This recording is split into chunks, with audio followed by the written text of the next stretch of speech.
Welcome, everybody. Joe here with ECRM, and I have back with me Wendy Saltzman, the CEO of Philly Power Media.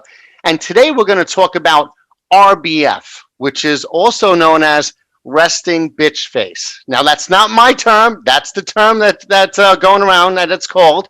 So we're going to talk about, what it is, the challenges that it causes during virtual meetings, as well as some things you could do to prevent it from happening. And before we get started, I do have to dedicate this video to Rachel and our marketing team, because she's the one who gave me the idea for this video. She's always saying that she has RBF.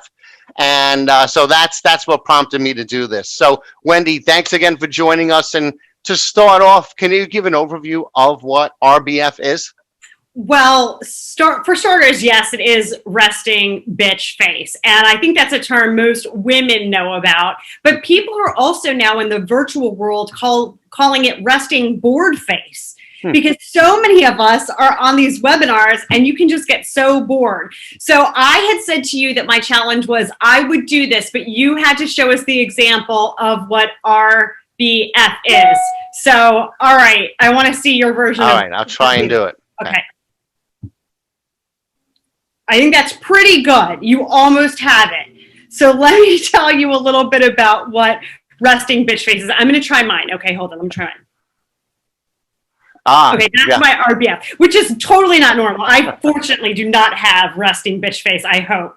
But so here's what resting bitch face is. Usually what you're looking at is somebody who has kind of downcast eyes. So their eyes are downcast. They looked extremely bored, so the resting bored face, and usually downturned lips or a straight across lip. And that makes them just look like they're angry.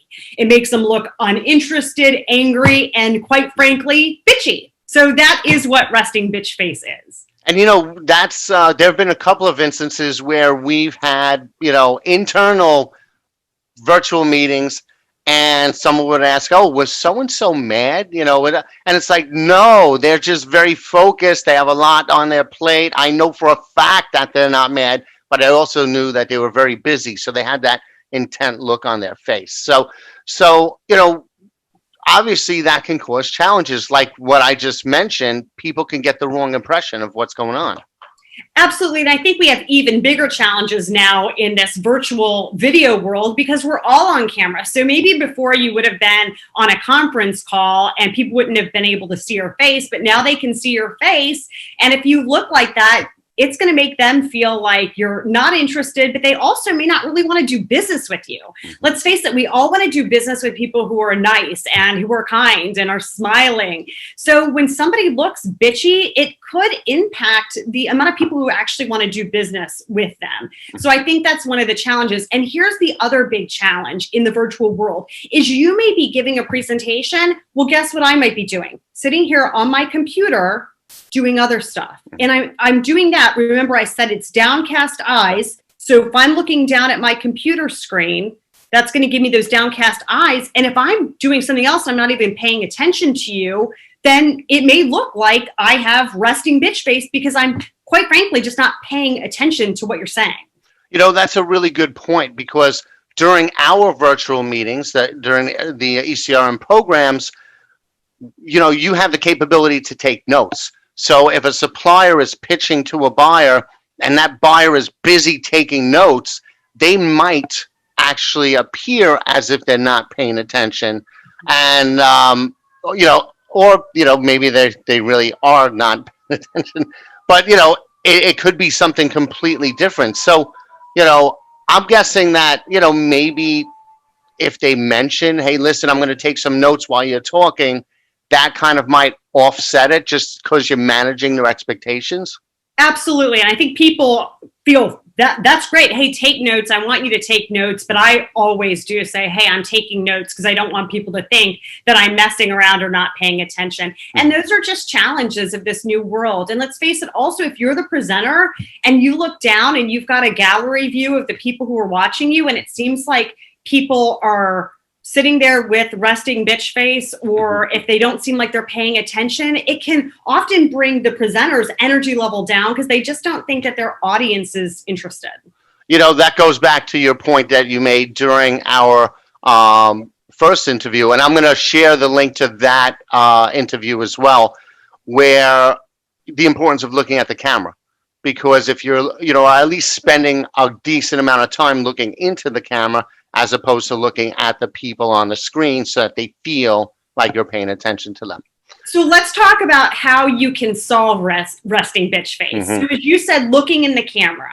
So like right now, I had you down on my screen and realized I was looking down. So I actually minimized you and put you at the top of my screen so that you're close to the camera, so that I'm going to be looking more towards my camera. So that's number one, is look towards the camera, because you don't want your eyes to be downcast where they're going to look bitchy. You want your eyes to look open. And people are actually getting different kinds of plastic surgery and Botox to make their eyes look more open these days, to get rid of resting bitch face. I mean, it has become a massive phenomenon in this virtual world.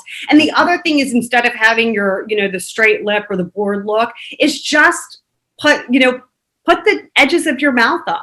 So again, people are getting Botox and things to make that look that way, but you can simply do it just by turning up the corners of your mouth. So that's one way to get rid of it. And I have a question for you, Joe, because it's a big debate online, is, do you think that men can have resting bitch face? Because a lot of people are saying like it's unfair to use that term and for it to only apply to women. No, absolutely. In fact, one of the examples, because I did a little research on it before this, and one of the famous examples cited was Kanye West. And because he always looks pissed off if he's not like actively on the camera. And, and again, I've seen it just in all of the virtual meetings that I've observed.